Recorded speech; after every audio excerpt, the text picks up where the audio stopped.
What up, what up, what up? What's going on, everybody? Welcome to New Girls of the Podcast, NWAP Cast, Season 4, Episode 25, the season finale. Pew, pew, pew!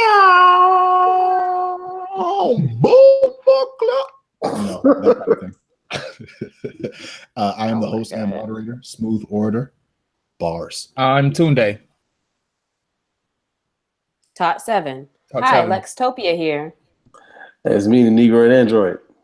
Yes, the Negro Android, who has come back after a long hiatus and will be leaving on another permanent or semi-permanent hiatus, which we will be getting into later. Before we start, of course, we still got the 5 for 5 going on, $5 in our Cash App or whatever you feel comfortable donating, or 5 stars on iTunes. Leave us 5 stars on iTunes. Leave a review on iTunes. We'll read it. If you give us less than 5 stars, send that shit to our email at nwapcast@gmail.com because you're fucking up our ratings and we can't get no sponsorships if you niggas is leaving less than 5 stars. First off, apologetic, whatever, for the long delay. I know it's been, I guess at the time of this recording, it's been about 20 days since we last recorded or since we last put out an episode. We try not to, we didn't plan on being away for this long, but niggas had shit to do. I had to finish school. I don't know what the rest of these niggas was doing, but I had to finish school. Is your semester over? Yes, the semester is over. I ended the semester with an A and a B. I'll talk about that B later because I have a mini rant for that B. Congratulations. And I'm almost done with my investigative project for the gentrification of St. Petersburg. So that's fun. Ooh. Right. Ooh. It was really cool. Yeah. And I got some work shit going on. I actually think that I am about to get promoted. I started training for a new position at my job. Well, it's not an increased position. It's an elevated position for my current job. I will go from associate to actual producer. So that's fun. Ooh, Nice. Listeners, he finna have some monies. Hop in the DMs. Niggas is still finna be broke out here. I don't. Fly out season. Nah, son. Wow. Nah, son. Points season. You got some points that you want to fly out here with. I'm cool with that. I'm not buying your plane ticket because you don't show up with that plane ticket. I'm gonna have to fly to you and get my money back. Y'all don't want those problems. I don't want these problems. What's going on with y'all though? Y'all talk to the people. Tell people what y'all been up to. Tunde, how many miles you run in the last 2 weeks? Probably about 400. Actually, Tell them about how you were in LA. I don't remember when I was there. I drank too much. I just got back from LA. I went there for my district conference, and which is Bible study district conference. Yeah, it's like all the cues from like the western states, like California, Oregon, Washington. The churches out there. Yeah. We had Bible study. There actually was Bible study though. There actually was. I didn't go. You didn't go. Of course you did. There was a Bible study. I went out there. I voted. It's like really political stuff within the fraternity. So I did all that stuff, and it was fun. Why didn't you hit me up? Because I live here. you don't come out, and you don't respond to texts. So. Oh, I'm glad people start to realize that. Just don't even send the invite. It's so light-skinned of you to like not even answer the text. I do answer text message, but I don't have one. Lex don't even answer the group me. If she not directly added in the group me, she won't answer that shit either. Like you be like, if it ain't directed directly at me, I can't respect it. I actually thought about it, and I was like, nah, I'm good. That's cool. I wasn't here anyway. I know. Where the fuck you been at? Last couple weeks, I've been in DC. Man, I've had so many girls' nights in the last 2 weeks. It's been really good. I'm getting in touch with y'all was Bible having studying girlfriends and talking to people. Yeah, we did Bible study like in the evenings and in the mornings. Weekend. Yeah, everything. So I got to hang out with my friends, do some stuff with clients in DC. I went home to North Carolina, saw my friends. Interesting seeing like my best friend who's married and has kids, and it's just like a whole different life. And so I feel like as we've gotten older, we don't even really identify with each other anymore. That's another story, I guess. And then I went to Indiana for another client thing, which was really cool for a few days. And then I just got back to LA. So I'm glad you made it out of Indiana in one piece. Yeah, it was weird. But I was at the university there. So like, apparently that's the one like little island of Safety. people who are smart. Yeah. It's a safe zone. Yeah, but I didn't even realize. Like everybody's like telling me how crazy it is, and I'm like, really? I'm thinking that's the North, but not that bad things don't happen in the North. But then I looked at the map and realized it was kind of weird. So Isn't that considered the Midwest though? Yeah, yeah, it still is. racist It out is. there, But to man. me, like I'm from North Carolina, so I'm thinking Indiana. That's like up there to me. I think Like, Indiana. yeah, I think of Pence. So When I think of Yeah, Indiana, you know what's funny? I always thought of Indiana as the South because that's where the Klan be at, and like I just always associated the Klan with the South. But the Klan actually started in Indiana, but Indiana is like way in Did the it middle of really? fucking nowhere. Yeah, no, it did. did it? No, Yeah, it did. Oh, I didn't know Hey, that. I thought it started in Tennessee. Nah, nigga, I feel like Oh, I feel like I it would started in believe Indiana. Tennessee too. Hold on, let me look I'm that not. shit Look, up. I don't. Where did the It was Ku Klux weird, Klan start? but it was cool. Is it Ku or is it Clue? It's Clue. It's Ku Klux. Clue. Yes. No, it's Ku. Clue. It was Clue, isn't I thought it was See- Ku Klux Klan. Google says it's Ku. It's Ku Klux. it? Clue? Well, I don't know. Why don't we even know? It's Wow, not we just should- clues we should like know cover band. Why do we have to have this combo? Illuminati. Ku Klux. Ku Yeah, Ku Klux. Klux. Ku Klux? Yeah. Yeah, it's cool. No, it did start in Tennessee. Fuck them You're right. niggas. It started in Pulaski, Tennessee. Yeah, You're right. It's like 30 miles south of where I used to live. That's wild. That is wild as fuck. Well, all right, Des, where you been at? You ain't been here since what? You ain't been here about 5-6 episodes. Yeah, Fuck, man. you been at? So I've been launching. I launched my own business. Been working to get that off the ground. I got some clients, and now I'm working with some more. I've been doing a lot of client work that was individual. Now I'm working with some institutions, and that's So you been, about to sponsor the podcast? Is what you saying right now? Right, basically. man, I ain't there yet, but That's so it? That's one thing. I've been working on a lot more music. I've been doing like some creative music. I've been doing some creative storytelling and still doing some stand up. So I'm working on a couple of pieces that'll be going up soon. I don't know when. I just know that I got somebody who's like, he's going to a couple of shows with me. We've edited it, and he's doing like a cartoon thing with it. If you remember, Comedy Central used to do a cartoon thing where they had like a cartoon that was told to the background of some jokes. It'll be like that. Oh, okay. That's what's up. Yeah, you just going all in as like full Jamie Foxx entertainer, huh? Des is always trying to maximize his human potential and shit. That has really been it, bro. I don't know if I told y'all. That. So 2016 was maximized. 2017 was monetized. I got slowed up in that because I was still working for somebody, and Lex gave me some good advice. And was like, you can't be your master when you serve another one and some shit. He said, I did not say that. You said something like that. Like, I you telling have people to to not quit their jobs. Right. You told me, you were like, well, go for it. So I went for it. I think that's a concentrated version of the conversation, but sure. Yeah. But for everybody listening, do not quit your job. If you need those benefits and you need a steady check, please. Luckily, I had a steady check because I was like able to do a couple of like old science gigs and still do some stuff in a few schools. So now I'm like going, balls deep and like really just I'm out here feeding myself. So that's been and your family and your wife.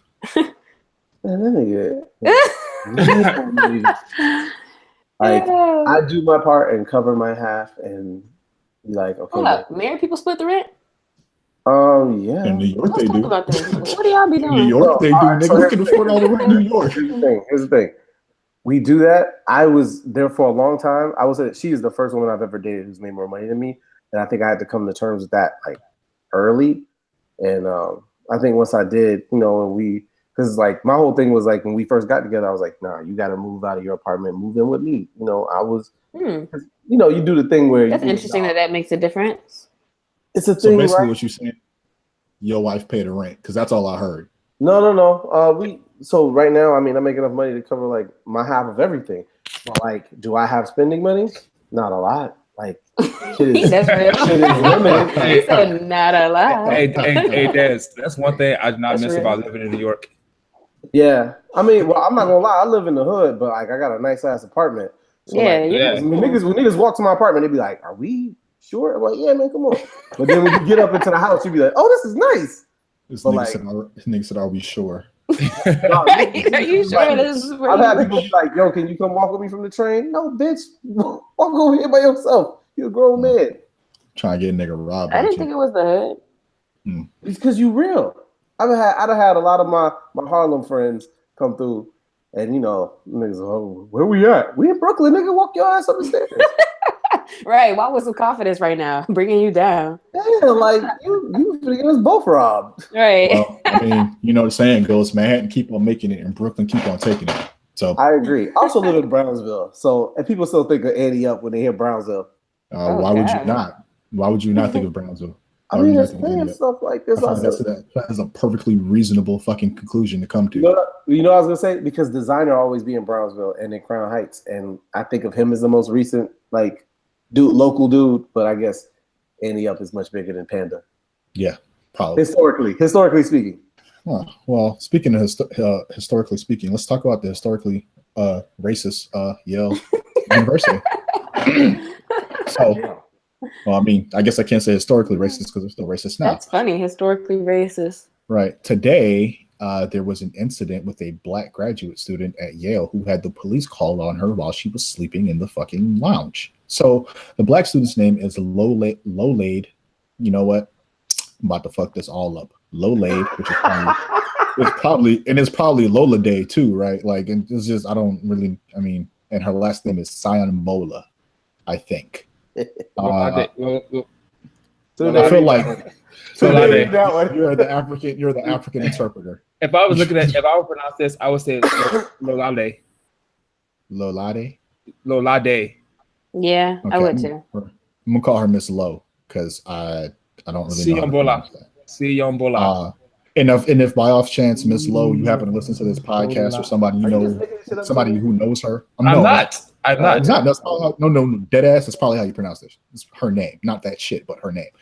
If you are a friend of this young lady and you listen to the podcast and you heard her name mentioned, please tell her that I apologize for mispronouncing her name.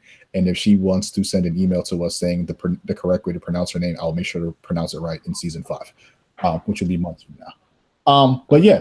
So Miss Lowe posted 2 videos of the encounter on Facebook where they have widely been viewed and drawn thousands of comments. And in one of the videos, she says, quote, "I deserve to be here. I pay tuition like everybody else." What she was talking to the officers who tried to accost her while she was sleeping. Apparently the officers, a white woman, of course, because who else calls the police on people, but of course it was a white woman, saw her sleeping in the Hall of Graduate Studies. She was in the common room. And the student came in there and said, "You're not supposed to be sleeping in here. I'm going to call the police." Because that's what white women do. They be snitching on people. Because you're sleeping? Right. So the officers showed up. They got to jump her. Right. The officer showed up and began questioning her. When Miss Lowe asked them about the complaint, the officer said, she called us, and that's somebody who appeared they weren't where they were supposed to be. Which is, black people aren't supposed to be anywhere, or we're not allowed to be. It's too easy, man. That's too easy to be like, oh, because I'm black, turn this into a whole frenzy. Right. Come on, so, people. Ms. Lowe handed over her ID. She said, "I don't know if there's a justification for you actually being in the building." She told the officers, saying she needed to get back to working on her paper. 2 more officers arrived because apparently Ms. Lowe's name was misspelled in the student database. And once they found out that she was a student and it was verified, the police told her she was free to go. So, y'all gotta give me badge numbers. All right. So, this story actually comes up after there's another story about a guy who was moving into his apartment in New York. He's like an Obama staffer or some shit, and he's moving into his apartment in the middle of the day, and somebody called the police on him and said, "Hey, I think he's breaking into the apartment. He has a weapon. He has some kind of weapon or metal object with him." And he was like, "Hey, I work, I have a job, and I haven't been able to move in my apartment during the day, and now I have some opportunity to move, and now these niggas is calling the police on me." And by these niggas, I mean white people. So does anybody have anything other than the obvious here? Yes, I have questions. So I wonder, is there any specific police protocol when somebody who's just like a bystander is telling you what they see? Because I would imagine, especially with the girl in the dorm room common area, that they'd be like, okay, well, what is that person doing? What's going on? And if they're like, oh, they're sleeping here. Even if you do show up, which I'd be like, all right, I'm sending whoever over there. I would feel like one person would just show up to be like, what's going on? It's a woman who sleep. in the library in the common room or whatever. Like it's not. Yeah, they sent 2 officers, two right? cops and then another 2. Right. Yeah. Anybody else? Because is it the police's fault too? Because does that make the whole police people look bad because that girl called? Because once they call you, like, okay, if we got to go, now we got to go over there. But now y'all got us looking racist because you called us. So I want to say, like, it's about the lines of communication, right? Because when you call 911, you never like get the police, you get the dispatcher. So if the person sounds like frazzled or confused or like fearful on the phone, the dispatcher is it's like their job to interpret it as maybe an emergency. You know, they're like, oh, maybe this is a dangerous situation. I don't know. Because nobody calling 911 to fuck around except for probably white people. I don't know. Like, I'm just saying, like, so you don't get the cops don't get. I don't even know what happens when you call 911, but no, you get the dispatcher. You get a person. But that's what she called. She called 911 over somebody's sleep, not just like maybe she had her local police. But that leads me to the second point. I think white people be doing that shit on purpose. They're calling the cops in hopes that like there's gonna be an altercation and you might just get shot. Like white people be doing because there's no way you could watch the news or just be aware in this society and not realize that, hey, when you call the cops on black people, bad things tend to happen. But you said that like they care. Like they don't care what happens to black people. No. I'm not saying they care. I'm saying they're aware. And they always try to be like, well, my ancestors. I don't even. No. I have nothing to do with it. I don't hate black people. I called the cops because it was a threat. But I think what I'm saying is like you're saying like they have to be aware. White people don't have to be aware of anything. No, ever. You're right. So I don't. This for not to give this white woman the benefit of the doubt, but it is entirely possible that this white woman has never seen anything that has happened to any black people in America. That's not very possible. Yes. That's not very likely. Statistically, the type of shit that happens. Listen, listen, it is statistically possible. Trust me. You know, I know it's statistically possible because there's black people on Facebook that don't even know what the fuck is going on. Okay, it's possible. Okay, so then my third thing is this is a very bad precedent set for black people. Because I used to always sleep in the library. Because, like, you go into the library because everybody does. It's fucking college. Right. No, I mean, grad school. And this is a common area of dorms. This is dormitories. Well, she was in the common. I think she was in the library. Like, the common area of whatever their public spaces or whatever, some shit like that. Like, she wasn't common area of your dorm, it said. Like, where they just have the sofas and stuff. It said... I don't think it matters. No, she said in the hall of the graduate studies. So it wasn't like she was in a dorm. She was like in the graduate studies hall, which is still a dangerous precedent. Niggas be falling asleep in grad school all the time. No, nigga, I understand that, but what I was saying to Alexa's point was like, even she wasn't in the like. I'll humor this for a second. If you see somebody sleeping in the common room that you don't think belongs there, right, in a dorm, okay. That probably makes like a little bit more sense than somebody sleeping in the hall of fucking graduate studies. Because sleeping in the hall of graduate studies, there's like a reasonable assumption that somebody probably goes to school there. If they're right, you gotta swipe to get in the building. Right, probably. Which is I was in grad school in 2010. Like, and even if you didn't know that person, they're fucking sleep, and people have friends and shit over all the time. Like while you're in school, it just doesn't even make sense. Period. But she was black, and she was calling in hopes that there would be an altercation with the police, and this person would get damaged. Bro, why the fuck are they so pussy and so scared, dog, of a sleeping black person? That is a question. See, I don't think they're not scared. They know what's happening. They know the police. No, she was fucking scared. No, she wasn't. I don't think that she was scared. I think that it's a way for white people to control black people's bodies. That's where I was going with that. You don't. Like, okay, I don't want you here. So rather than like confront you or have an altercation with you, I know that the law is on my side, regardless. When they show up, they're going to see a black person. And I know that they're going to be behind me, regardless of what happens. So that's that. And it's a way to keep black people in check. For me, all right, so y'all know I live in a very white city. And within that white city, I live in a very white part of that city. And I go running a lot. And it's not a time I don't go running where I like run past a white person and I'm like, if let's say I'm running up behind them, I always think, are they gonna think that I'm gonna try to snatch their purse as I run past them? Probably. Or maybe let me just like kind of curve to the left so they can see me coming, so they don't get scared, of this bigger black person running behind them. So because you're like 6'4" too, so you really got to be careful. You lucky. Yeah. So like, I think it's a way to keep it. It's a way to police or control the black person in that situation, and overall to warn or keep other black people in check as well. Yeah, I agree. I agree with that. I think I actually said this on Twitter earlier. I think that white people are actually calling the cops on black people in hopes that they get shot. That's what I just said. Well, you said that because you think that they're aware of what's happening. I don't think that has anything to do with it. I think that they understand that the police shoot people, and I think they are calling the cops and hoping that the police shoot black people. That's kind of where I'm at with it right now, because they're really, there's no reason for you to be bothering somebody that's asleep. Like, I think that's sleeping. extreme.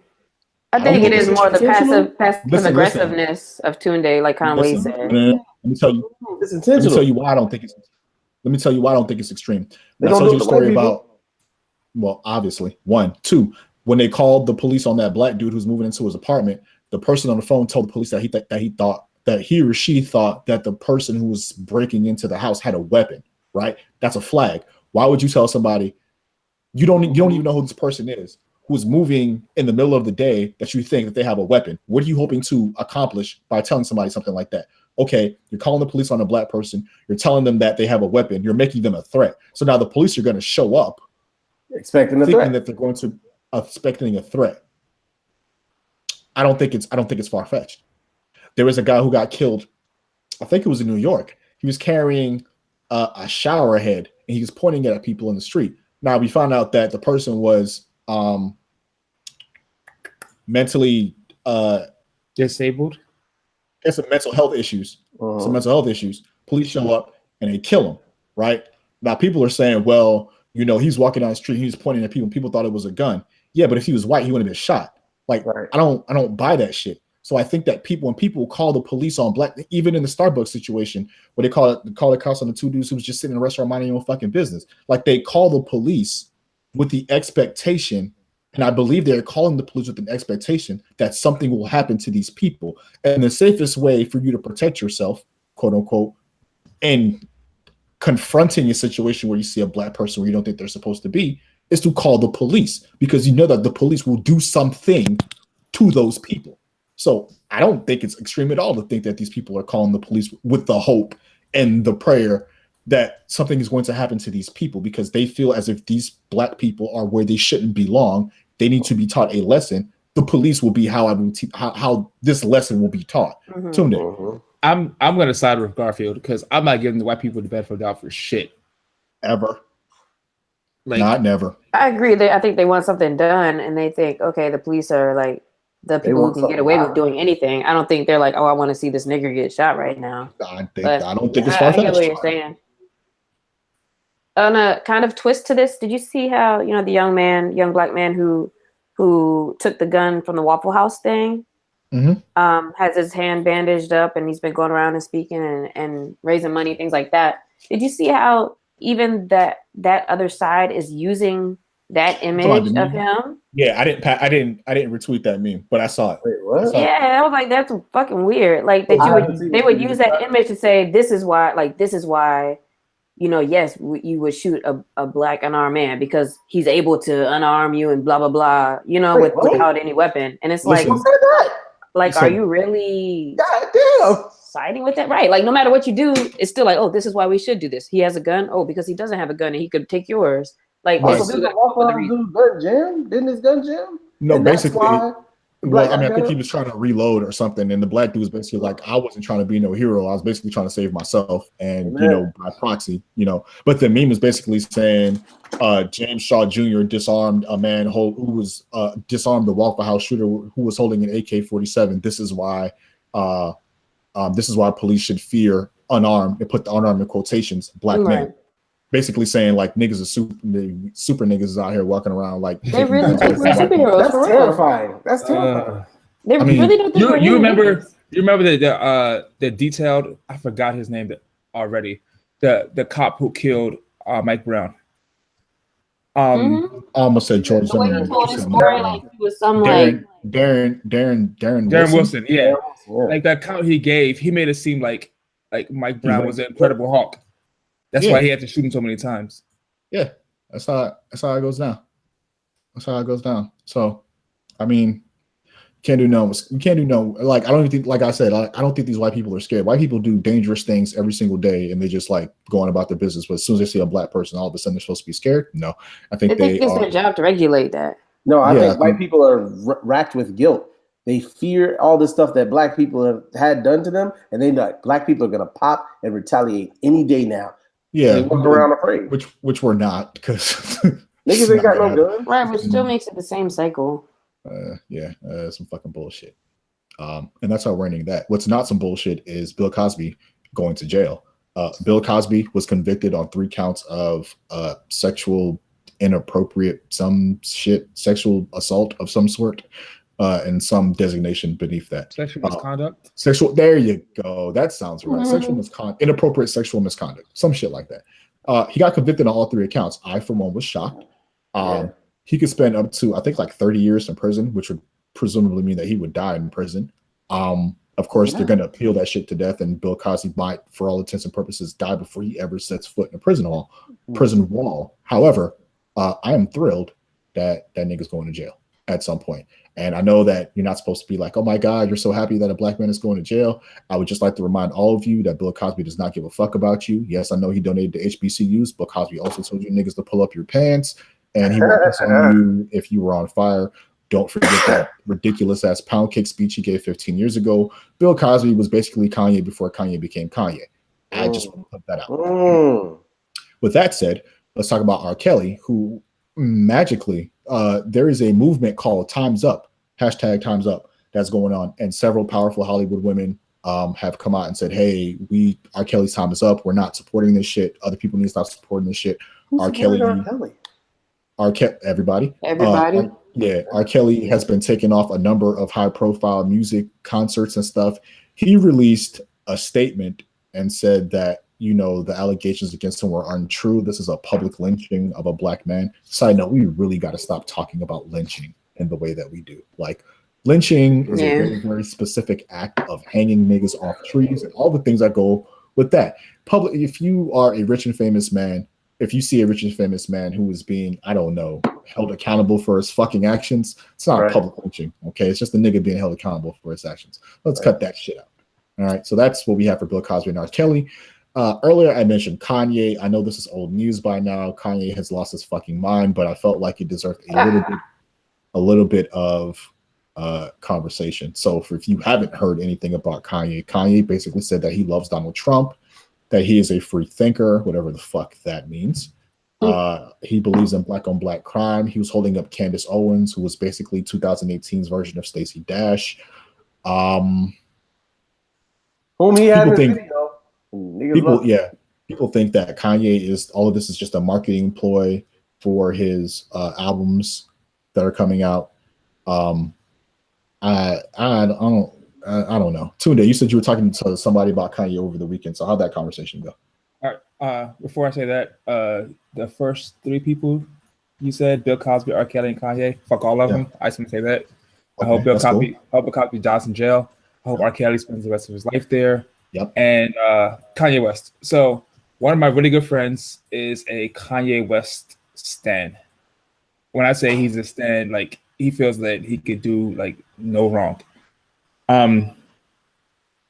So we've been in a group text maybe for like the past 2 weeks talking about this shit. And he was in LA this past weekend with me, and we had the conversation face to face. And I just don't understand how people can look at Kanye and say, it's the conversation we had a while ago where it comes to separating an artist from like the artist from the art. It's like if you would have said, I still listen to his music, which in my opinion, his music now is trash. That boopity boop, boppity bop shit.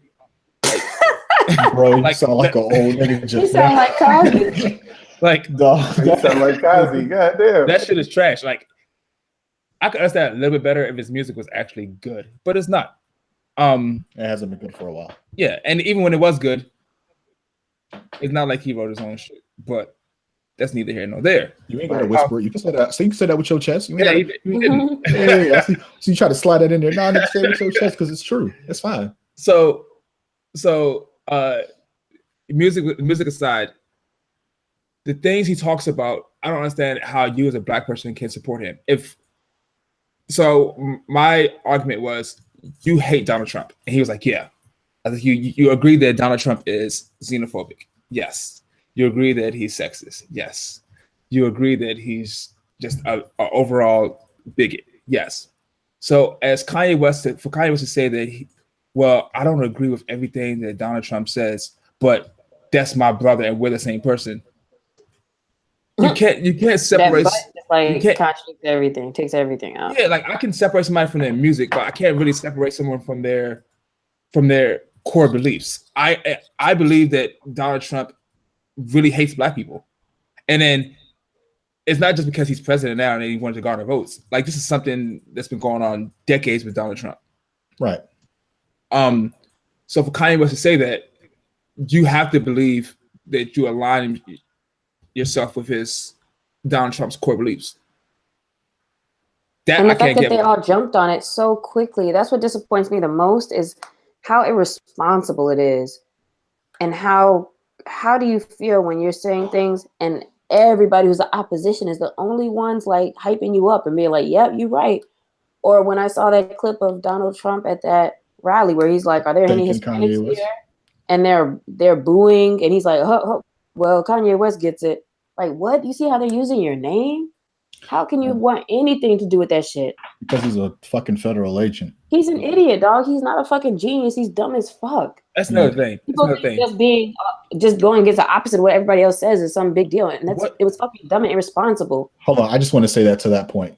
This whole idea, and because I saw, like, when you talk about being disappointed, I've never been more disappointed in black people and black men in particular than this Kanye incident. Because I saw a lot of niggas using that Killmonger quote as some form of, my God, right. The whole slavery is a choice thing. What would Killmonger? I wonder what Killmonger would say about Kanye slavery West. Is a choice. Right. So I'm not addressing that because that's ridiculous. So we're not going to address that portion of it. I don't have the energy to me to be as mad as I am. But to your point about always going against the grain, and then like, okay, like, I'm going to be a free thinker. Here's the thing about Kanye, right? Aside from the fact that he doesn't read, which he actually said, you're not a free thinker if you're just regurgitating the same shit that everybody else has been saying, right? Like, you're not going to come in here and say shit like slavery is a choice and, I think black people are making themselves victims. Like, this is like white, alt-right, conservative, racist thought. So even in your free thinking, quote unquote, you're still parroting and regurgitating information that has been false and been proven false for hundreds of years. You're still following something. So I don't buy this idea of Kanye being a free thinker, quote unquote, because people with free thinking also have critical fucking analysis skills. So if you don't have any critical analysis skills and all you have is free thinking, but all your free thinking is something somebody else is thinking, you're not a free thinker. Let me repeat that again. If you call yourself a free thinker and all of your thoughts still end up following some other conservative, religious, whatever the fuck thought, you are not a free thinker. If you cannot critically think and you do not have any critical thinking skills, you're just another dumb nigga repeating dumb nigga shit. I just want to make that clear. So I don't want to know about. I want none of you niggas, because you niggas always love your labels. You're fucking creatives. You're fucking sapiosexuals. You're fucking talking about niggas spitting their aura. No, listen. But niggas always want to call themselves something and then can't have a regular ass debate about what the fuck they think. But listen, so it's like, don't even be about nothing that they think. They don't think anything. That's the point. You're fucking creatives. You're sapiosexual. You're fucking. You can feel niggas' aura. You got niggas' energy. You're reading fucking astrological signs. You niggas' energies like it's Dragon Ball Z and shit. Like, you can see my fucking power levels with a fucking locator or something, right? Like, I'm not buying into that shit. Like, all you niggas are dumb because none of you niggas read. And I'm not saying that you got to read to be smart, but if you don't read, you're pretty fucking stupid to me.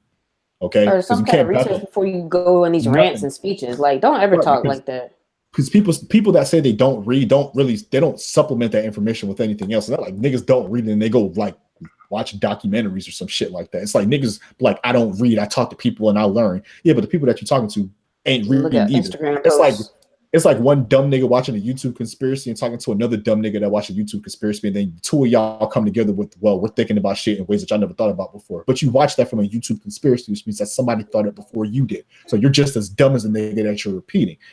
That is my issue, right? Like, if niggas want to be free thinkers, have at it. But if you niggas don't have no critical analysis, you don't have no evidence to support this shit, you just spouting off stupid bullshit, then like you just a dumbass nigga, and that's all there is to it.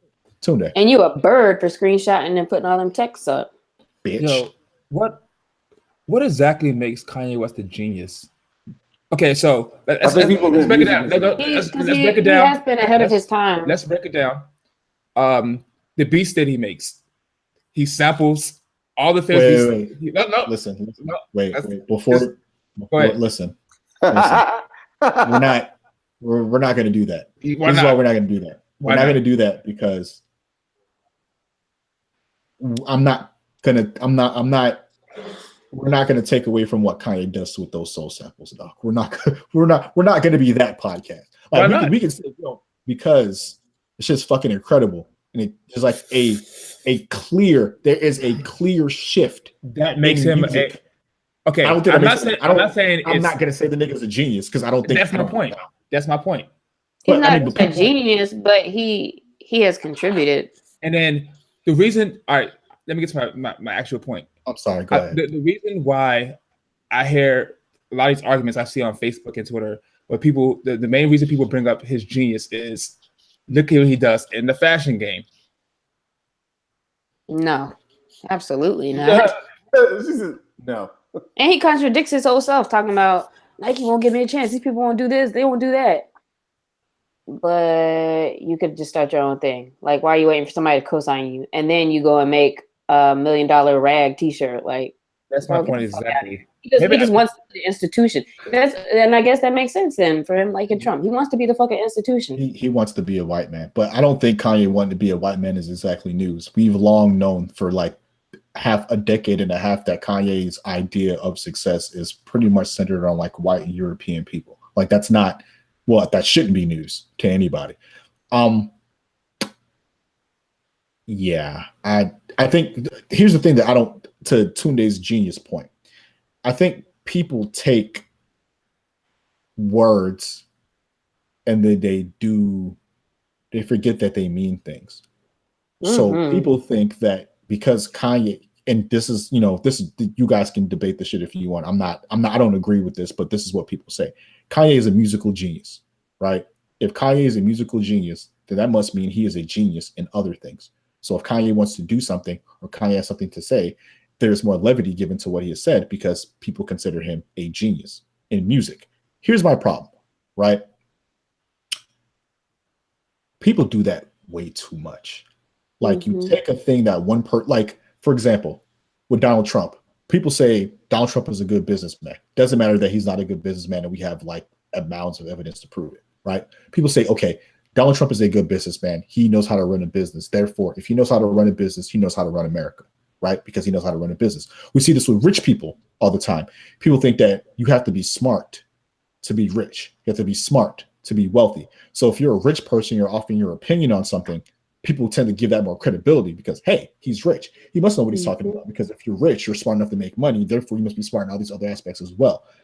That's the problem that I'm having with Kanye when I'm talking to people, is that there's this idea that because Kanye is a musical genius, whether you believe that or not, he is therefore qualified to speak on all manners of things that he might not actually be qualified to speak about. Therein lies the problem, in my opinion. Desmond? So my problem with Kanye, like you said, I agree with that. I think my problem with Kanye is I don't think he's a genius. I do think that he's being irresponsible with the power of his voice. And even if he's telling people be a free thinker, I think like, okay, cool. I think he's going about it the wrong way. I don't agree with it, but I do think that people should think freely. The fact that you are going out and not researching and thinking through your opinions, it sets the example that, yeah, you should just say shit without researching or fully thinking through your opinions. The dude who stood up to him at TMZ, like TMZ, boy, his shit had a beginning, middle, and end. But you know what he, though? He really wrapped that Kanye shit up in like a minute and a half. He really wrapped that shit up. And it was poignant. And like I thought that, you know, and I'm not gonna lie, I haven't read all the stuff about Kanye. In my head, I was like, is this brother having maybe a psychological breakdown? He's not having a, and that's another thing too. Listen, so I was asking, I'm not saying he was. That man said he's fine. His wife said he's fine. Stop trying to put mental illness on somebody who said they're fine. No, I know. I'm glad. No. Wait. I'm saying. I'm glad. Let me say why. No, wait. What I'm going to say. I'm going to give it back to you. Just relax for a second. What I'm saying is, I'm glad Des said that because I'm glad Alexia said what she said because so people can hear that Kanye himself said there's nothing wrong with him. His wife said there's nothing wrong with him. Sahai the Prince said that there was nothing wrong with him. Lupe said that there was nothing wrong with him. So this idea that Kanye has some sort of mental illness and that's why he's acting like this, you're making that up because you're making excuses for what he said. Now you can have have the floor. What I was saying was I was afraid of that, right? And what made me afraid of that was when he said, he was like, I went and got lipo so that y'all wouldn't call me fat. And I was just thinking like, oh man, this dude is going through the same thing. This dude is going through the same thing. Like he was having image issues in the way that like his mother had. And I'm sure that it's somehow tied to that. And then I was like, when everybody started coming out and saying like, no, he doesn't have any mental issues. I was like, wait a minute, this nigga just being crazy for the sake of being crazy. And that's where I got to. He's just being responsible with his voice. The funniest thing that I saw somebody say about this kind of situation is how you talking about slavery was a choice as if you were going to lead the revolution when you were scared we was going to call you fat. That's the funniest shit that I saw. That's the funniest shit that I saw on the joint. So, does anybody else have any more comments on Kanye? Yeah, all right, so we're moving from one musical genius to another musical genius in Donald Glover. Now, Donald Glover put out this video called "This Is America," and it's fucking great. It's to be perfectly honest with you, I don't really know what the video means. There's a ton of stuff that's in there. There's a lot of shit that's in that video, and I had a conversation with my group meet today, and they were talking about they think that it was they thought the elements of the video was about black on black crime, and then I had to have a conversation with them that black on black crime doesn't exist, and then they tried to tell me that it does exist, and I told them that all crime, most 90% of crime that happens is intraracial. It's intraracial. It happens within our own communities. So if there's no white on white crime or Hispanic on Hispanic crime, there's no such thing as black on black crime. And then somebody said, well, there is white on white crime. There is Hispanic on Hispanic crime. I said, no, that's the point. Crime is crime. There is no racial component to it. And they're like, well, that's what the media doesn't cover white on white crime. I said, that's my point. You're talking about a made up term. They were like, well, you're saying that the term is made up. That means that it exists. I'm like, no, I'm trying to explain to you that this idea of black on black crime was used to criminalize black people. Therefore, it does not exist. That's neither here nor there. This Is America. I watched the video and there's a lot of shit happening. I think there is commentary about how America feels about guns. I think there was commentary on the ease of which violence happens in America, and that we are conditioned to fixate on the entertainment to blind us from the actual things that are happening behind the entertainment. There is somebody in the group me said that Donald Glover shooting up the church choir was a commentary on black crime, and I was like, that is clearly the Charleston shooting. I was like, that's literally I didn't really get that. And then towards the end, when he's running away from white people, I still don't know what that means. And then somebody said something about behold a pale horse, and they put out this Bible verse. I don't know shit about the Bible, so I don't know what that shit means. But I like the song. But the other part of me thinks that, like, I'm thinking about like who Donald Glover was and like the ways that he's dissociated himself from blackness in the past. And then it's hard with him. You know, and then like Atlanta is obviously dope. Awaken My Love was dope, but Awaken My Love was produced by like some white dude, which is, you know, whatever. It's soulful as fuck, but it's produced by a white dude. And, you know, people have problems with some of the things that Donald has said in his music in the past. So when I listened to this song, I realized that this song is basically like a derivative of what we now refer to as trap music, and some of the materialistic things and the violence that we talk about in trap music. It's hard for me to decide, like, is Donald Glover talking about America, or is Donald Glover talking about black people? And like I said, I can't figure it out. And it's not clear in his video what he's talking about. And somebody made up the point that sometimes people just leave things vague, and that's supposed to be a sign of genius, but it sometimes occasionally means that you're just being vague because you don't really have an idea that you're trying to attach to it. And that you leave something vague long enough, people will project themselves onto this thing. So I said all that to say, what do y'all think about the video? Desmond. So I still got to piece together my thoughts about the larger thing. But why don't you put your hand up, nigga? Because I wanted to respond to what you were saying. All right, go ahead. You were saying you're trying to figure out if it's about America or black people. The reason I know the song is called "This Is America," but let me finish. Go ahead. You can't parse it out is because America as a system is white people. America as a culture is black people. Like rap is the number one, hip hop is the number one cultural thing. It's the most popular music. It's attached to the most popular art forms. But America as a financial system, as a capitalistic system, is still it's purely white. But the culture of it, what is the soul and the aesthetic and the sound and the feel of America is all it's stolen, but it's of black people. So it's a commentary on both, honestly. And I think that's what makes it cool. I like that. So I just want to speak to that point. Okay. Tunde. You said you watched the video several times, right? Yeah. So one of the things I noticed is that the video is like called "This Is America," and throughout the video, there's just random acts of violence. Whether it be the very beginning, where Donald Glover shoots that guy in the head, or the choir getting shot up, or just chaos in the background.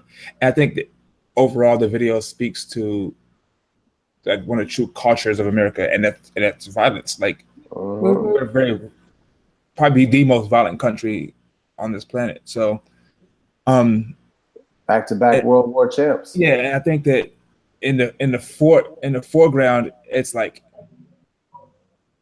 black people are there for, America's entertainment, like you said. But in the background, you see like all these things happening to black people. And I think those things are in the background because it's supposed to be like, oh, if black people aren't here to entertain you, i.e. Music, or sports, then, it's to America overall, not black people, overall America, it's like we don't matter to you. That's why it's in the background, and no one really, it's supposed to be like a fleeting thought in the background versus the foreground is where you see all the entertaining part. You see, Donald Glover dancing. You see like his the scenes where he's walking towards the camera, and you see like he has his backup dancers. They're in the foreground, and they're there to entertain you. So with that foreground background, I think it's more of, all these things are happening, but like we still, I don't want to say we're still joyful, but you know how it is. Like we make fucking jokes out of everything. Like we still, like you said, we're still like have to have this responsibility of being strong, making it through, and, being the entertainment of this country, like you said. But to me, it's kind of like the fact that you don't see it. Like all these things are happening, but we're very easily distracted by, this surface level stuff of, oh, everything's cool. Look at all these, all these black people who are up here and, living good or doing whatever. But it's just like a distraction, I think. I thought the video was good though, but to me, I thought the themes were fairly obvious. I actually, for the first few days, just saw a zillion different clips till I really sat down and watched the whole thing, because I never saw anybody really talk about him running at the end. And with the running at the end, that just kind of makes me think about how, you did all this entertainment and all these entertaining and jigging for these white people or whatever, but like it's still a fucking horror movie. Like everything's not all good, just like how it looked like when we were doing all this dancing and laughing and singing or whatever. Like you're still like the enemy or whatever. But to G's point, what he said earlier too, I'm kind of conflicted about that as well, because I used to listen to like a lot of old Childish Gambino, and to me, at the time, sometimes I could identify with it too, but you know, he just comes across as like, oh, I'm a black nerd, and so black people don't like me, and I like Asian girls, and like that's all I would really hear. So I think perhaps as a multifaceted human being, you can have those aspects, and you can see a need to make music and visuals and give messages like the ones he just did. But it's kind of weird because I'm like, all right, I thought he kind of didn't like himself, or does he like black people like that? I don't really know. Tunde? So I was on Facebook the other day, and someone had posted this meme in one of the groups that I'm in, like from another group, and it said, "You be in the groups from hell." Yeah, I know. You always got some weird, fucked up shit about some group that your ass was in. In this group, I don't even know. Like on Facebook now, you can just add someone to a group and they're in the group without accepting it. That sucks. It's this group that I'm not gonna say leave the group. I'm not gonna say the name of the group. I am, but somebody from high school added me to it. But anyways, it said it was a picture of Donald Glover with like his girlfriend and their kid, and his girlfriend's Asian, right? Or Asian or white? I can't remember. I think she's Asian. Okay, so it said on top of the picture, it said the next time you want to think that Donald Glover is the spokesman for woke Black America, look at this picture. Basically insinuating that because that's weird too, though. Yeah, because his girlfriend is not black, then he can't, go through what I go through. Like isn't he from like Stone Mountain or some shit like that? Yeah, he's from Atlanta. But I mean, I don't think it's his lifestyle more than like words he's actually said about like those types of things. I'm going off that meme. People are saying because you are a black man and you don't date a black woman, then you cannot speak on black issues. And I think that's they tried to make M'Baku get canceled and they failed. And everybody was like, nobody cares if his girlfriend's white. But I also think that Donald Glover, well, I think for some people with that meme, I think Donald Glover's past has something to do with that as well. I mean, there are people who do believe that if you are pro-black or if you make black art and you don't date black women, that somehow invalidates you. They said that about Jordan Peele, and he wrote "Get Out." Yeah, I mean that's a very that's a thing. That's a thing within the community. I'm of the opinion that you can date whoever you want and be pro-black. You don't even have to be black to be pro-black.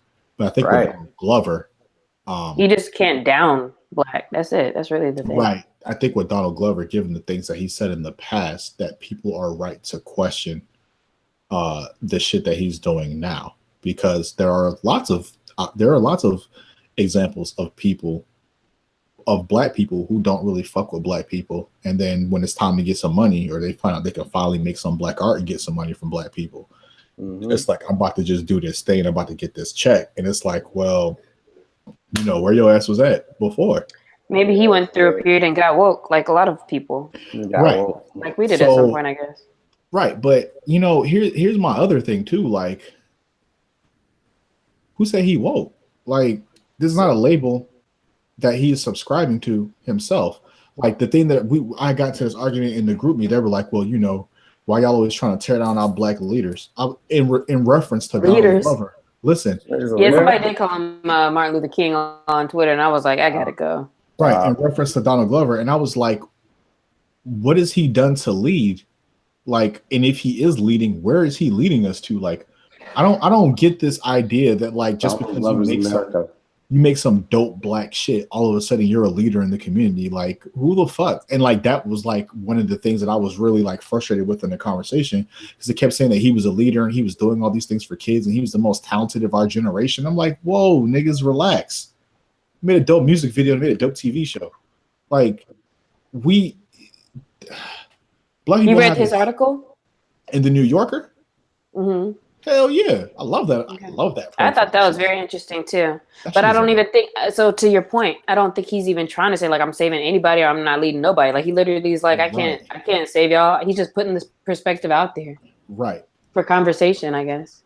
Right. So that's kind of where I was confused with what they were talking about, because I'm like, you guys are making him into this thing that he didn't sign up for. As usual with every person. Right. So I wanted to go back to the video. A couple of things that stood out to me that I think are very poignant are like he was showing how after he shot somebody would come and like take the gun very carefully. They was just dragging niggas' bodies around who got shot. They just drag your body through the door. And I was like, oh, that's very powerful. He was in like these different poses that were like menstrual poses. Yeah, that first one was. First one was a menstrual That's pose. what I like. It was like layers to the thought behind every little thing had some kind of thought behind it. I felt like. And I was like, I appreciate that level of detail in his video. I also feel like, hey man, maybe videos are making a comeback. Because I saw that ATM video by J. Cole, and I was like, oh, I love that. That has some. I mean, but J. Cole did that slave video when he did. No, you're right. I'm not. Yeah, it's from like 2 years ago. Yeah, he definitely get off my dick. He definitely is. There you go. Yeah, he definitely is like pushing it. My thing with Donald Glover is, I think because he and I don't know how to word this. Like he's not like a sellout or anything, or like I'm not saying that, but because he had a wider audience earlier. Like, do you remember how when he said at that first speech that Atlanta won that award for, he was like, I want to thank the Migos for making Bad and Bougie, and like how Bad and Bougie then became like this American hit. Like it got like millions of streams later on that night because Donald Glover does have the ability to speak to a different artist. He's a safe black man, or he was. Like he can. He probably lost that title because he be doing a lot of black shit. Yeah, but he can talk to like white people who like watch The Office and shit like that. Like he can talk to that group, and like they won't even hear us. They won't hear Lil Boozy.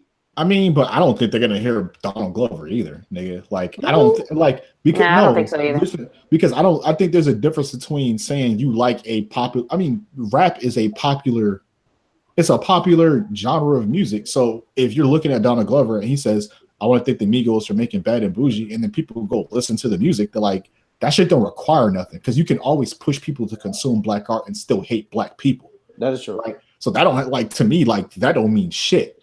Like, can Donald Glover get these niggas the vote to get everybody free from get all the black people free from smoking weed? No. So I don't really see, like, as far as him talking to white people or talking to white America, like we've always had black people who can get white people to go consume more black shit. Like that's not a talent. But at least he's being responsible with the platform, right? Well, even if it's like black people are just watching these things and they think like, oh, cool. At least it's still the right message. But he just got the platform to be able to do that. Remember, Kanye had that platform, and you see what that nigga did with it, right? So I'm not. Everybody's like, oh, if you want to king the nigga, king the motherfucker, as king their ass.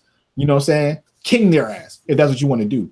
But like for me, I have a measured take, a more measured take on Donald Glover, and that measured take is I'm just gonna wait and see. I know what he said in the past, and I'm not holding that against him, but I'm not forgetting it either.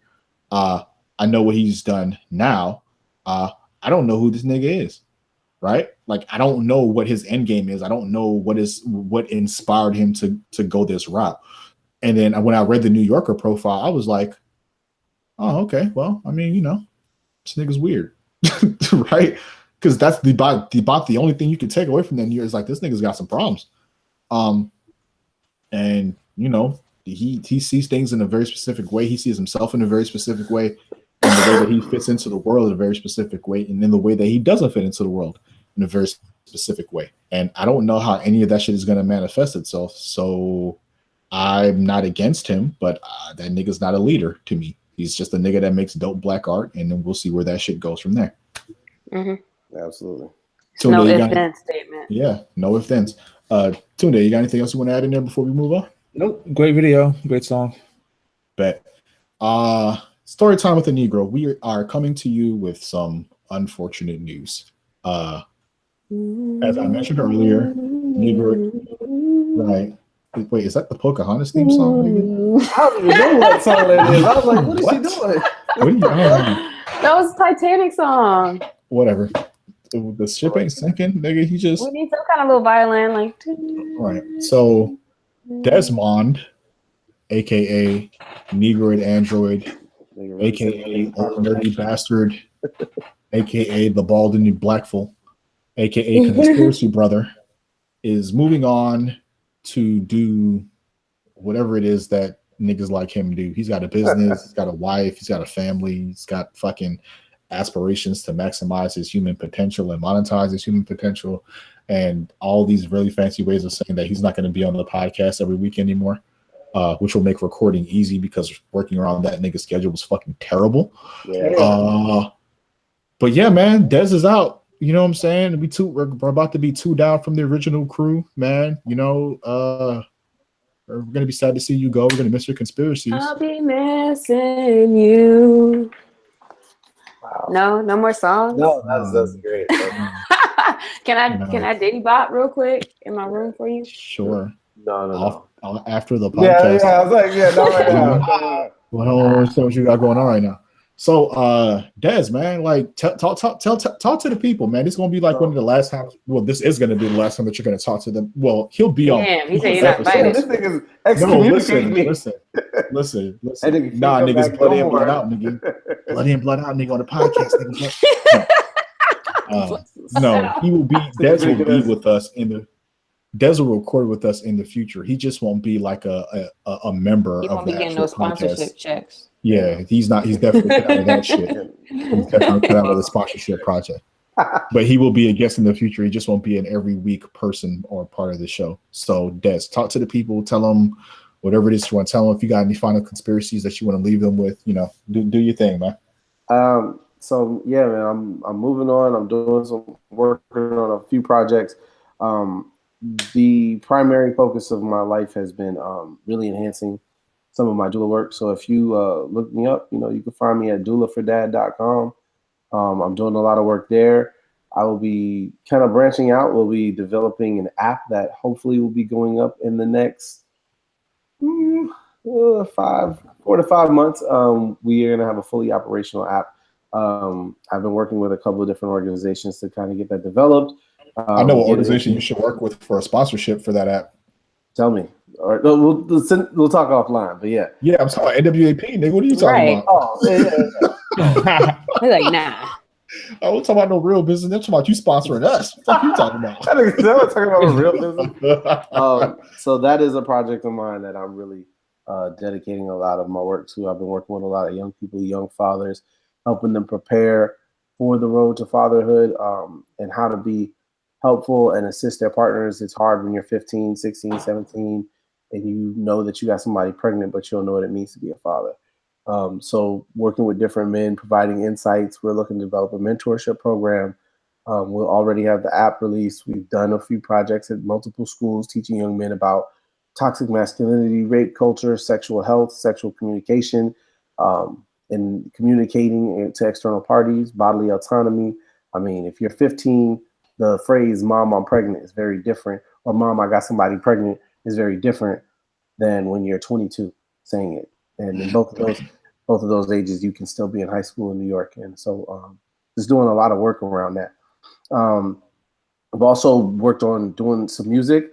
I've been working on some projects. I will be doing a music score for a website, and once it goes up, I'll definitely put that out on Twitter. I've been taking a step back from Twitter as well.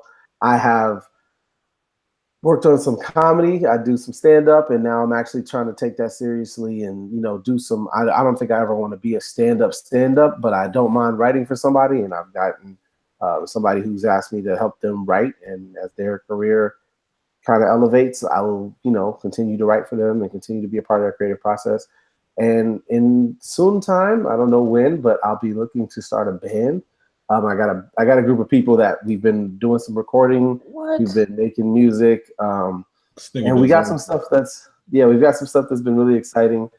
And also I am going to continue my work in data science. I have been working around. If you've ever heard of the book Black Stats, there's a lady, Monique Harris, who used to work at the NAACP. I used to work at the NAACP. I've met a couple of people who talked with me, and I'm trying to, you know, do some more work around studying the existence of Black people through data and scientific analysis in America. There's not a lot of numbers socially. I mean, there are tons of numbers, but there's not a lot of visualization around it. There's not a lot of infographic work. I did an infographic that I designed for April Rain Reign of April on Twitter. And we I want to do more work like that that assists my Black people and assists people of color around the world. So that's been really where I've been working on maximizing and monetizing my human potential. In 2016, that was my resolution, was maximize my human potential. I've done a lot of that. Now it's about monetizing it, and I've been working to that goal pretty steadily and slowly. And so now all these projects are coming up off the ground, and I want to give them a lot of attention, and that's been slowing us down because I know I'm always hard to like pin down for dates. So I will be back on the show, every now and then. I'll definitely be back. Think of me as like Raekwon in the Wu-Tang Clan. Can I please be in your band? Virtually. You live in LA. What do you play? I play guitar and piano and clarinet, and I can perform. Oh shit! Hey, I would love if you could get over here. Yeah, I didn't know that either. Shit. I want to be in a band. Yeah, we haven't got a name. Like a rock band though. No. This is like more soulful. We have 2 singers. They're phenomenal singers. I do a little bit of rapping, but mostly I'm doing storytelling in the music, and I help produce and design the musical curation. So those are all the reasons that Des can't be on the podcast no more. This nigga said those are all the reasons. Those are all the reasons. Des has always been like a busy nigga who has like too much energy and too many ideas to be focused in one place. And he's been that way in the 15 years that I've known this nigga. Right. It's like it hasn't changed. Right. None of that shit. Like him doing some sort of creative visual, whatever the fuck, is unsurprising to me. Because that's how he's always been. Brother, we wish you the best of luck. We are glad that you are doing exciting and wonderful things in your life. We are also glad that we no longer have to wait for you to record. And we'll see you in the future. And to end off this podcast, we will do one final barbershop talk with all 4 of us before it becomes, and then there were 3. So, NBA playoffs are on right now. So are the NHL playoffs, but nobody watches hockey. I do. Shout out to the Tampa Bay Lightning. Like, wow. Capitals. Let's go Capitals. Let's go. Finally got that Crosby monkey off their back. Let's go Tampa Bay Lightning, who are also. Is he black? Was that racist? You calling niggas monkeys? Shut up, man. He's not black. Sidney Crosby? That was a joke. Today. That was a joke. I know he's not black. All right, so Bron. Let's talk about LeBron James first. The most hated basketball player of all time. The best basketball player to ever pick up a fucking basketball. I am and fully. the most hated. I don't care about the hated part, but I'm fully convinced that LeBron James is an alien sent from outer space whose sole purpose it was to play basketball. To who? Because we gonna beam you down to hoop on these niggas. This nigga single-handedly dismantled the Toronto Raptors and swept them. Like, this Cavs team is not supposed to be sweeping anybody. They might be able to beat somebody. They're not supposed to be sweeping not people. Sweet. That's true. I saw a stat that LeBron James by himself scored just as many, if not more points. One more point. One more point. Yeah. One more point than Kyle Lowry and DeMar DeRozan and combined. And like 5 more assists and like right. And like a better field goal percentage. Like LeBron James, like in the first series, LeBron James scored like 120 points. And like the next person on his team scored like 50 points. Like nobody in that first series averaged more than 20 points. It was LeBron James and LeBron Jamesettes. In the second series. Also, he has in this playoff series, he's played 2 series and he's had 2 game winners. Yeah. LeBron James is pretty much just like, I am the best basketball player to ever walk the planet. And now he's about to play either. I don't know if the Celtics won because they won. Celtics. So now they're going to play the Celtics, which sucks now because Kyrie Irving's not going to play. No. They got to mug Kyrie Irving. So I saw somebody say that what's going to suck is that either the team that Kyrie Irving used to play for, but doesn't play for anymore, that used to play for, is going to the finals, or the team he plays for now, but doesn't play for, is going to the finals. And there's a picture of Kyrie laying on the floor. Yeah. So This feels like a stupid ass question, but if LeBron James manages to go to the NBA Finals, does it even matter if he wins for his legacy anymore? Like, does it even? It depends. It depends on who you're talking to, because haters are always going to say, Yeah. I'm not talking about. I'm just talking about reasonable minded basketball people, not people that hate LeBron James, not people that love LeBron. Just reasonable minded. I have a conspiracy theory. Of course you do. That's why you're here. But we're gonna get to that in a second. I'm just like reasonable people who kind of keep up with the game, and like me and you, reasonable people. I'm asking, like, would it even matter if he won the finals at this point? Because, okay. I think that his legacy was cemented when he won in 2016. Right. When he beat the 73-9, right? Yeah, right. Yeah. As far as as far as I'm concerned, that shit was done. Like, LeBron James doesn't have. I mean, not that he really had to do. He could retire before. But in all seriousness, like, it doesn't. If he plays for another 15 years and he never wins anything again, it doesn't even matter, because LeBron James, like, this, he's like the perfect basketball player. Because you think about it, at the beginning of his career, the whole thing was, oh, he can't shoot. Oh, he can shoot now. At the end of the game, he's too passive. He'll pass the ball. Guess what he does now? Game winners. Like, he has more game winners, more buzzer beater playoff wins than Jordan and Kobe combined. So people say he's not clutch. Like, he makes the best play, which I'd rather have on my team than somebody who who's gonna jack the ball up like Kobe Bryant does. Right, but now the best play is LeBron shooting the fucking ball. Yeah, and he'll do that. Right, that's the best play now. Dez, I know you've been a long time LeBron lover. Like, so I've always liked LeBron, and I'm gonna say this: we compare him to Kobe and Jordan. I don't compare him to Kobe. I think he's society better than Kobe, and he's been better than Kobe for a long fucking time. Well, I'm gonna get to that, right? Jordan played with Scottie Pippen, who is a top 50 NBA player. Mm-hmm. Like, he's phenomenal, and they both were at their peak. And I was telling like one of my neighbors the other day, because he's like, oh, Kobe had killer instinct, and I was like, my nigga, let me explain something to you. Kobe would roll out onto the court at some points of the year with Kobe, Ron Artest, right, who's like an amazing defensive player, and then Lamar Odom, Pau Gasol, and Andrew Bynum. That nigga would roll out there with 3 7-footers and a defensive stop man. All it was is like, Kobe's gonna take a shot. If Kobe misses, one of you tall niggas put it up, and if somebody else gets it, Ron Artest, you D that nigga up. That's it. Like, that was not like anybody could win with that. Anybody could win with that.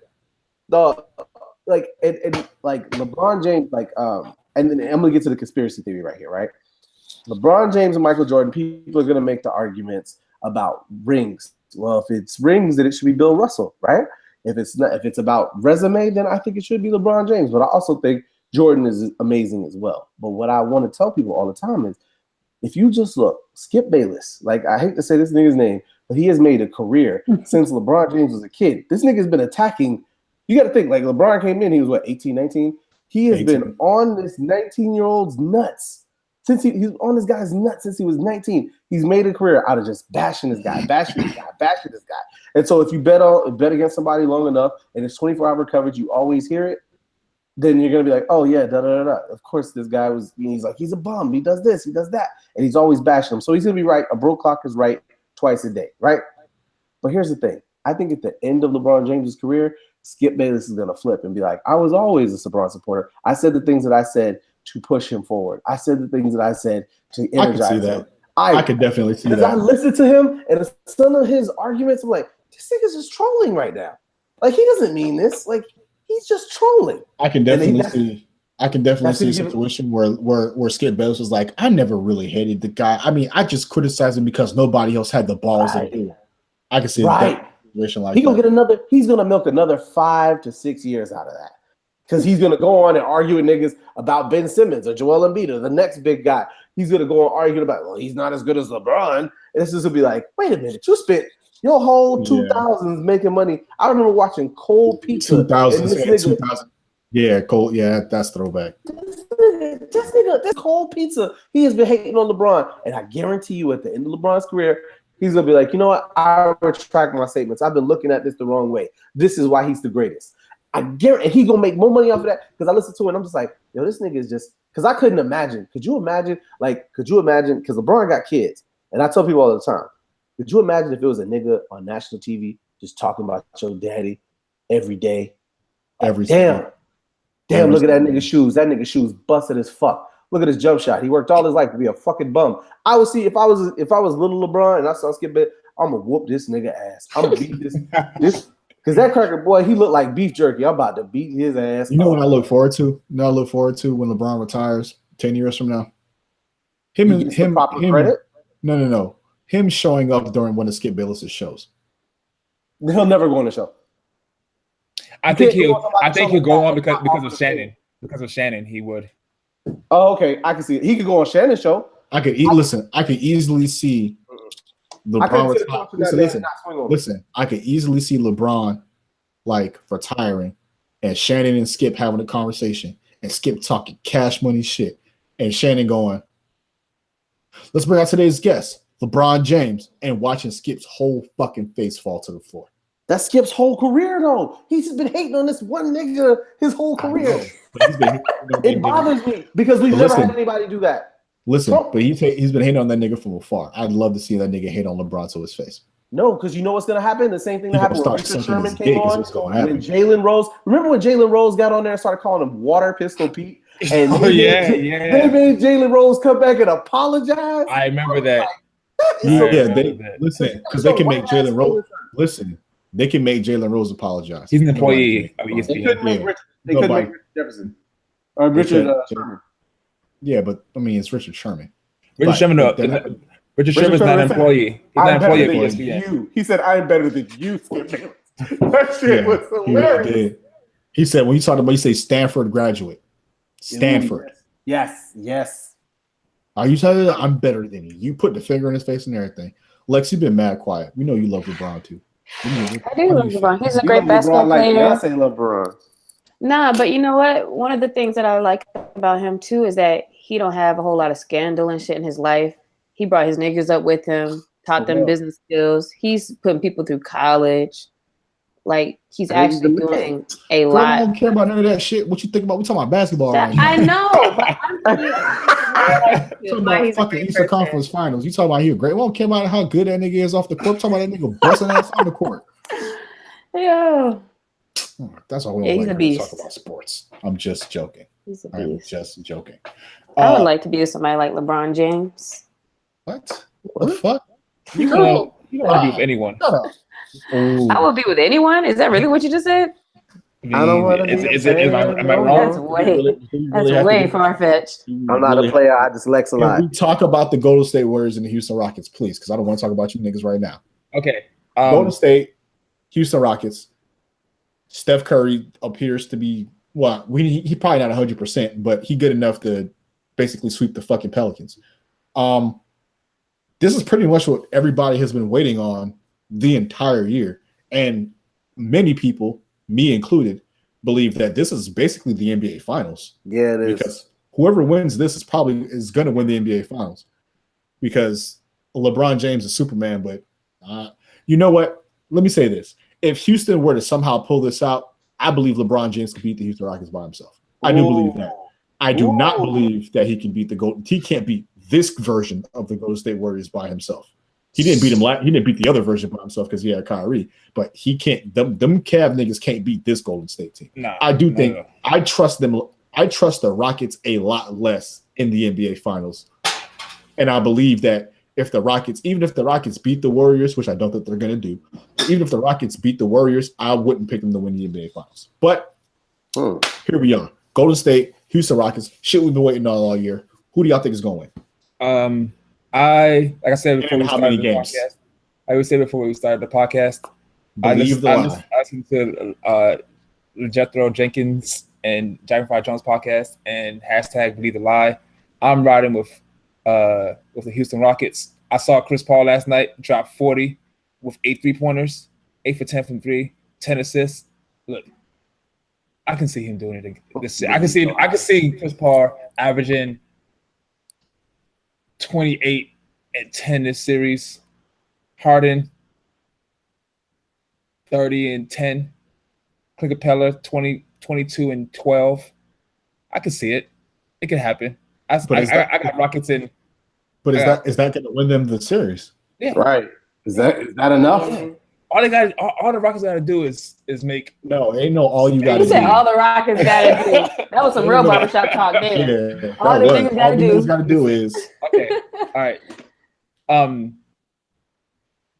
Of course, the logic side of my brain says, fucking Golden State in 5 games, but my heart is telling me that the Rockets are going to win in 6. In 6. You want that fucking angel dust, Des?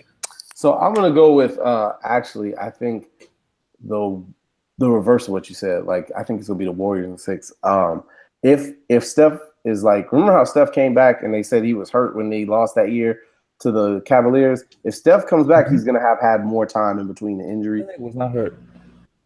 Yeah, I think he was. Yeah, I think he was. It doesn't matter. Everybody's hurt at that time of year. It doesn't matter. Right. When they won the year before, Kyrie basically obliterated and had love, yeah. Right. So whatever, and it still went 6. So I don't. That shit doesn't matter. Fuck all that. Like, just talk about right now. Yeah, I think that the Warriors are gonna win in 6 because I think, honestly, last night even or Chris Paul came through in the clutch. They said James Harden was sick. Now James Harden has got sick a few times at the end of this crunch time. That nigga something pop up. That nigga has like the erectile dysfunction of critical basketball games. Like he can't show up when the game gets tough. It's like, hey, it's on the line. That nigga be like, you. Oh no! No, not the sound. Chris Paul was balling. I don't think, because I'm not gonna lie, Klay Thompson, although it's weird because when you watch Klay Thompson, he struggles with layups, but this nigga can hit any jump shot from anywhere, but he like struggled to make layups. The problem is, honestly, you can, if they were to do the thing where they put 4 players on each part of like 2 people at each side, 2 people at the top of each wing, like you could, and you put 1 person penetrate, and you basically just kick it out to one of those places. You got Draymond, KD, Klay Thompson, or Steph Curry. All of them can hit threes. 2 of them, you literally cannot leave KD. You almost got to face guard him, and you almost have to face guard Steph Curry, which means Klay Thompson gonna kill you or Draymond gonna kill you. Now, I'll say Draymond, the one thing about Draymond is, I don't know if Draymond is as talented as his stats say, because Draymond's just a naturally dirty player. He's like the Dennis Rodman, but like the showered Dennis Rodman of today. Draymond still does a lot of dirty stuff, man. Like I saw Draymond hit old boy with an elbow in the chest, and what's the tall guy for the Pelicans? Anthony Davis.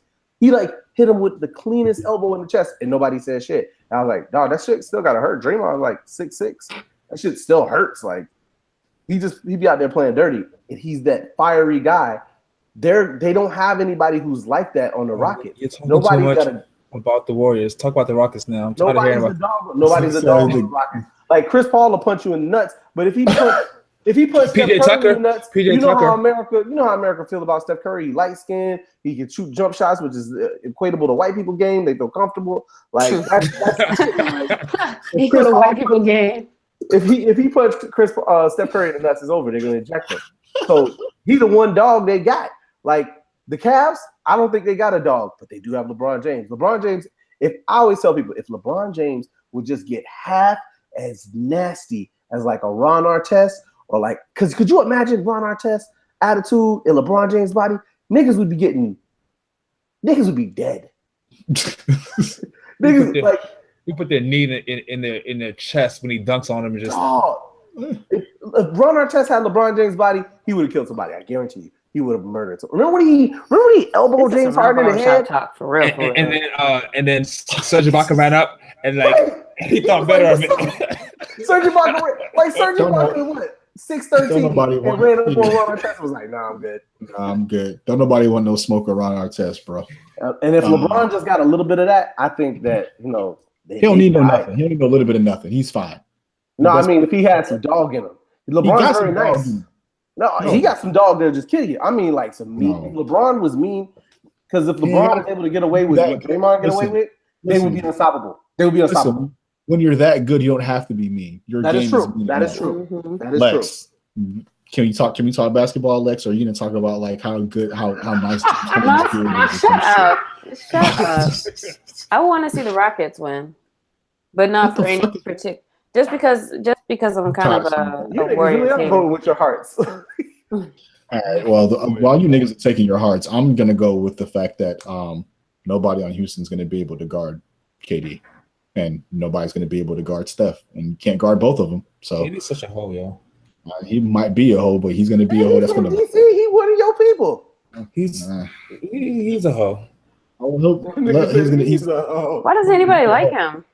He wants anybody like him because he's like the second best basketball player in the earth. That nigga's cold as fuck. I don't care that anybody feels any type of way about him joining Golden State. Like, get the fuck over it. It's been like a whole fucking year now. It's been like 2 years. Like, I'm not gonna get over it. No, I won't. You don't have to get over it. That's fine. You mad because he didn't come to the Wizards? Yeah. Yeah, I am. I am. But look, man, like I don't see a path for the Rockets to beat the Warriors that isn't based in some sort of fantasy land. Right. Okay, so like that's crazy happening. So PJ Tucker can't average 26 this series. You can't what? So when PJ Tucker averages 26 what minutes a game? Points. Listen, I don't see like good defense. Listen, but like when I think about like what would have to happen for the Rockets to win, like the list of things that has to happen for them to win, and like the more I list, the more improbable the shit gets, right? It's like, wow, like a lot of things would have to go right for these niggas to win. When I think about what would it take for the Warriors to win, it's like, well, is Steph healthy? Okay, then they'll win. Like, okay, they'll win. The list's not that long. So I understand that after a while, like niggas get tired of seeing the Warriors win. Me personally, I just want to see KD win as many rings as possible because that's my favorite player in the league. So I just don't see like so much weird shit would have to happen for the Rockets to win that like they'd have to, not that they'd actually do this, but people would put an asterisk by this shit. Not that it would matter, but people would be like, nah, man, like some weird shit happened here. Like some ref shit, some happened. Like if the Rockets winning, if the Rockets were going to win and I was dumb enough to pick them, I'd pick them in 7. There's no way that I would pick them in 6. I don't think it's impossible. Because look, listen, nothing is impossible. Because when the Warriors were up 3-1 on that 7-3-9 team, nobody gave the Cavs the chance until they did it. Right. But I mean, there's a reason why nobody gave them a chance. They were also down 3-1. So I'm talking about going into the series. Right, but that's fine because they were also down 3-1, and they probably would have lost the series if Draymond didn't get thrown out of Game 5. Yeah. But listen, but that's the shit that I'm talking about, right? Like you have to think of something. You have to think of some weird improbability for the Houston Rockets to win. I'm not saying that they can't win. I'm saying, given all things being equal and being what they are right now, if we're just talking about them playing basketball, the Rockets are not going to win. That is almost a certainty that they're not going to win. Something has to happen to the Warriors for the Rockets to win. James Harden doesn't shit the bed. So can I say something? Because I agree with Garfield on pure basketball. Because think about it like this, right? Tunde, I'm gonna do this because you play ball, and Lex, you too. I mean, you jump in. You don't play ball, but KD, who's matching up against KD? Either PJ Tucker or Trevor Ariza. Who wins that match? KD. Steph and Chris Paul. I don't think. I'm not sure. I'm not sure who the fuck Steph Curry's going to guard. They won't make Curry guard Chris Paul. Who is Steph Curry going to guard? That's one weak point. That's one weak point. That's right, one. He can't. He's not going to guard Chris Paul, and he can't guard James Harden. So what they're going to do is he going to guard Trevor Ariza? Nigga, like I don't know who's going to guard. What about Klay Thompson? Who's going to guard Klay Thompson?